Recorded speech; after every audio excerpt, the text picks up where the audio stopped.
This is Democracy Now!, democracynow.org, The War and Peace Report. I'm Amy Goodman with Juan Gonzalez. Let's turn to the trailer of a new film, a new documentary called Citizen Koch. It's produced, directed by Tia Lesson and Carl Deal, the Academy Award-winning filmmakers we've been speaking with. This is the trailer.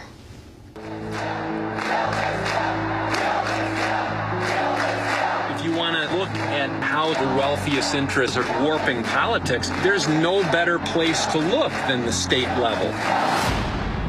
Money is a weapon. More than $3.5 billion has been spent making this election the most expensive on record. Any chance we'll ever get to be a completely red state? What can we do to help you? The Koch brothers own a number of companies, refineries that specialize in some of the worst types of oil. How much have you put into Wisconsin? Since January of last year, just over $10 million. $10 million. Wisconsin is open for business. You know, the first question people ask, Governor, why haven't you been on a debate? You have to raise $500,000 in the last 90 days. What kind of country are we? Rick, I'll tell you what. 10,000 bucks? I'm not in the betting business, but okay. I am a Republican. I don't think the party represents what it used to represent, the common man. If it wasn't for the union, I couldn't have retired. Started out giving $117 million worth of tax break to wealthy people, and in contrast, doubling the taxes on the poorest parents. Wisconsin's where the people were overpowered by money. You cannot even buy a Democrat congressman for $2,500. A Republican congressman seems to take more, $140,000 plus a yacht. The highest court in the land has the lowest ethical standards. This is really about to find a way to spend money in elections without telling anyone who you are. And why would you want to do that? Well, that's a good question. Well, we don't discuss our funding, but we're... Mr. President, game on! bust the unions, it's over. It's a power grab to change not only the rules of the game, but to take us out of the process altogether. This is an agenda that the less than 1% wants. I can't hire a lobbyist to lobby my causes in Washington. A lobbyist is not in my budget. This can't happen. This is wrong. They're just going to keep crushing the middle class, crushing the poor people. And I'm losing my benefits. I want to thank Charles Koch. Don't the Kochs own 6 paper factories and an oil pipeline in Wisconsin? I'll take another question. Listen to me, America. You're unimportant. They don't care about you because you don't bring a check. If you never voted before, I bet you will now. That was the trailer of Citizen Koch, a new documentary that was in discussion to air next fall on PBS until the agreement the directors had with independent television news fell through, as we just discussed. But we're going to talk about this film right now. It begins with Citizens United. Take us from there, Carl. Well, Citizens United was the Supreme Court decision in January of 2010 that basically opened the floodgates for corporate and labor money to flow into elections. Unlimited money straight out of their coffers. So what our entry point into this film was when we saw Citizens United now advocating for free speech. Citizens United is a right-wing organization in Washington that we had a run-in with through our work on Fahrenheit 9/11. They actually filed a complaint with the FEC to block the trailers for that film from airing in the run-up to George Bush's last election. And so when we now saw them on the side of free speech, we were kind of suspicious. So we wanted to look at how this was going to play out in the next election cycle. Governor Scott Walker of Wisconsin was elected in 2010, which was the first election cycle where this money was flowing through outside groups at unprecedented levels. As we started making the film, there was an uprising in Wisconsin, essentially, in response to Governor Walker's attacks on collective bargaining. So we were just drawn to Wisconsin to see how this was going to play out on the state level. And this is the journey that took us to where we are today. And Tia, you focused on Americans for Prosperity. Could you talk about the group and its relationship, obviously, to Koch? That's right. Well, Americans for Prosperity is the chief political organizing arm, I guess, of Charles and David Koch. They founded the organization. They fund the organization. We don't know quite how much money they get from the Kochs because much of that is undisclosed. But they're out there on the ground in states in Wisconsin and throughout this country. They call themselves a 501c4 social welfare organization. They also have a foundation arm. They're doing political organizing and election advocacy. And I suspect that the majority of their work is that, but it's hard to tell because they don't need to disclose all their campaign spending. But we ran into them quite a bit in the run-up to the recall election. They were spending a ton of money on the ground. I think Tim Phillips, the head of Americans for Prosperity, admitted that he spent at least $10 million to help, shore up Scott Walker and fight the recall. But what we came to understand the Walker's efforts to bust the unions it's not about fiscal crisis in Wisconsin. It wasn't about pension reform or health care. It was an attempt by the extreme right to disenfranchise working people and take out their political funding for the Democrats, for Scott Walker's opponents. Well, you mentioned that Americans for Prosperity are social welfare 501c4, which is a timely issue because your film Citizen Koch also relates to the recent complaints by right-wing groups that the IRS unfairly scrutinized their political spending. The groups reportedly tested rules limiting political activity for certain tax-exempt organizations by sponsoring political ads and organizing members to campaign in recent elections. Tax rules prevent social welfare groups from participating in elections as their primary activity. I want to turn to a clip of Tim Phillips, a conservative political strategist and president of Americans for Prosperity, which claims to have spent $20 million in Wisconsin during 2011-12 and reported spending another $36 million to defeat President Obama in 2012. This is Phillips speaking 4 days before the vote on whether to recall Governor Walker.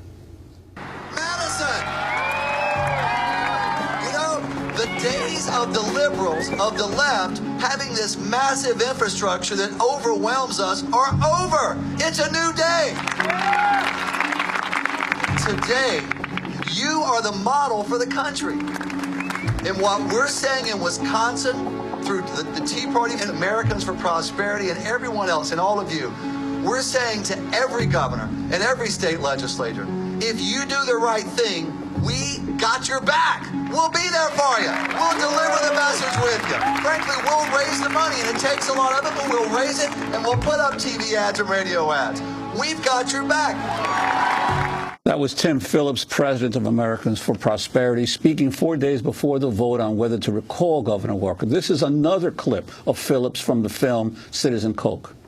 Let's make sure that we do our part to move this state forward and to keep moving it forward. Thanks for what you're doing. Here's your phone for you. Hannah will tell you how to get on the system. Hi, this is Jeremy. I'm a volunteer for Americans for Prosperity. Just wanted to let you know that Mayor Tom Barrett has raised taxes in Milwaukee every year but once since he became mayor. Do you believe that Wisconsin is over that Governor Walker has saved Wisconsin taxpayers? Thank you very much for your time. I urge you to go to Americans for Prosperity. Do you think in the post-Citizens United world you have more freedom to do what you have? It doesn't impact us at all. We don't do election advocacy. Really? Again, Citizens United impacts Americans for Prosperity in no way, shape, or form. This is not election advocacy? That's an excerpt from Citizen Koch. For our radio listeners, members of the Americans for Prosperity in this clip were all wearing green T-shirts that said November is coming. The importance that you were focusing on the political activity of Americans for Prosperity in the film. Well, we just observed what we saw, and we presented in the film. And, if there was ever any doubt over exactly what Americans for Prosperity is up to in Wisconsin, I think hearing Tim Phillips rallying a Tea Party and saying, if you do the right thing, state and local officials, we've got your back. Now, this is one of the interesting things that we learned along the way is that Citizens United had an impact on the federal election, there's no doubt, or on federal election spending. But it's also part of a state-by-state strategy that's loosened up the activities of these sort of dark money outside groups that there's really very little accountability for to operate on the state level as well. And so that's what we saw there. Keep in mind that Americans for Prosperity itself is a corporation. So to some extent it also is freed up by the decision in Citizens United, as are the corporations that donate money to Americans for Prosperity to sustain its political work on behalf of various candidates. Now, one of the very interesting aspects of the film is a lot of the people you speak to in this film are not the traditional opponents, for example, of someone like Governor Walker. He's a Republican, so you'd be interviewing the Democrats, but it's the Republicans themselves. Let's go to a clip of one of the Republicans you feature in Citizen Koch, who's concerned about the role of money in elections. This is Mary Jo Cabot, a lifelong Republican and Christian conservative who lives near La Crosse, Wisconsin, where she and her husband raise cows. I don't want big money from out of state with a slick ad influencing me. I consider myself a fairly intelligent human being, and I can figure things out for myself.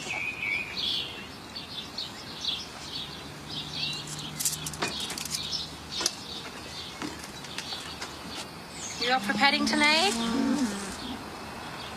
We figure if a back massage feels good to people, it probably feels good to cows, too. Fancy. I always thought the Republican Party was the party of the people, the common man. And that's what I am. And that's why I voted Republican. I don't think the Republican Party represents what it used to represent. The most important thing that the Republican Party stands for, that I will always support and always agree with, is the right to life. In this clip from Citizen Koch, we meet Dee Ives, an Air Force veteran and proud Reagan Republican who works as a registered nurse in Wisconsin as a member of the Service Employees International Union, or SEIU. In this excerpt, she's collecting signatures to recall Republican Governor Scott Walker in that recall, leading to the recall vote. A lot of people say, gee, you're a Republican. How can you recall a Republican? It's like, Governor Walker is a Tea Partier. Tea Party and Republicans are not the same thing. And I personally do not espouse the Tea Party principles of cutting government service in order to balance our budget. It is not working. Now we got her done. Thank you so much. Yeah. Get rid of that guy. Walker's a bully, and I was a union man. And if it wasn't for the union, I couldn't have retired. I'd have worked till I was 100. Both my wife and I are county workers, and when I took the job, I took a pay cut for benefits, and I'm losing my benefits. So, yeah, it's hit us hard financially. How you been doing? Really good. We only have 900 people in this town, and we've already got about 50 signatures at this point. Republicans talking about their effort to recall Governor Walker. Ultimately, he prevailed, and he survived that recall vote. Tia Lesson. With a $36 million war chest and tens of millions of dollars of spending from outside groups. And, you know, in seeing these clips, I just want to say ITVS and PBS took away our broadcast on public television. That stifled our voices, but it also stifled the voices of these working class Republicans who have a lot to say to America. And it makes me sad that their voices won't be heard on public television. And Carl, what's your expectation in terms of how you're going to get the film out now, given this setback in terms of ITVS and PBS, and also what does it mean about the future of public broadcasting in the United States? Well, you know, we're exploring every available avenue, including community screenings. It's a really effective way to get the message out. It's a really effective way of helping people organize. You know, but what this all says about the future of public broadcasting, I think, is that public television should be funded with public money.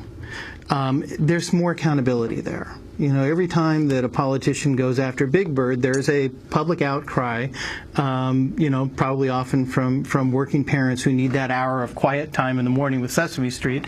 But, you know, there is some accountability that you just don't get with the private involvement.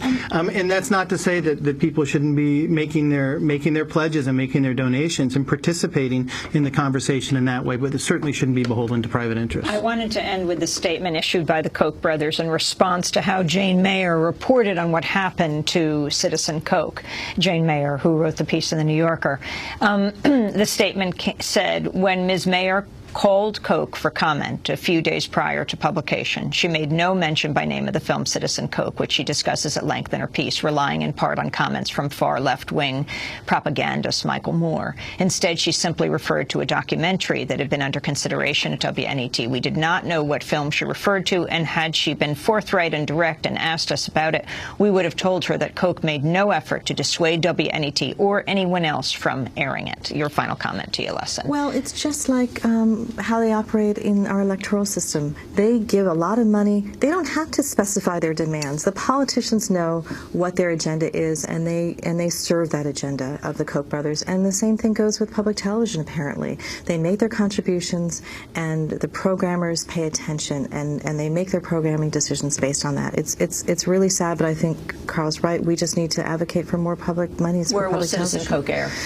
Well, you can check out our trailer on citizenkoch.com on our website. You can request community screenings, and we are scrambling right now to find a new distributor and wish us luck.